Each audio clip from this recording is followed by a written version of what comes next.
As a land manager in New South Wales, you may have recently received your local land services rates notice.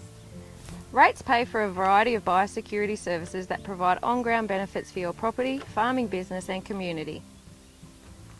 Your rates stay in your region, and all rates are used to pay for biosecurity and emergency services, including support and advice to land managers to control pest animals and insects, animal health and welfare services, management of travelling stock reserves, stock identification systems, and emergency management assistance for the agricultural sector in natural disasters such as bushfire and floods. Some people refer to their rates as an insurance policy. It's insurance against biosecurity risks such as pest and disease, and maintains market access for producers. Biosecurity is everybody's responsibility. For example, if we were to get something like foot and mouth disease in Australia, it would be devastating for the industry. Some examples of recent biosecurity issues your rates have helped to manage include outbreaks of fire ants, Hendra virus, avian influenza and wild dog management.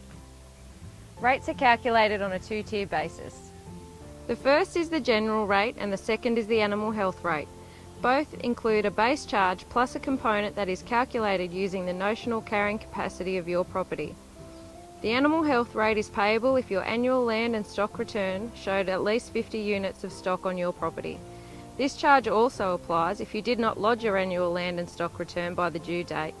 We also collect two additional charges. These are the meat industry levy for the New South Wales Food Authority and the pest insect special rate for the New South Wales Department of Primary Industries to fund plague locust campaigns. We do not retain these funds. Rates contribute a statewide average of around 20% of our budgeted funding and are used for specific biosecurity and emergency services. As well as rates, Local Land Services receives funding from the New South Wales and Australian governments. We use these funds for on-ground programs to support sustainable agriculture, Aboriginal cultural heritage, biodiversity, native vegetation, threatened species, the protection, conservation and rehabilitation of our natural environment. In line with normal trading terms, rates are due and payable 30 days from the issue date. Rates can be paid in 4 ways: online from our website or using BPay, by telephone, mail or in person at some local land services offices. If you'd like more information, please visit our website or contact your nearest local land services office.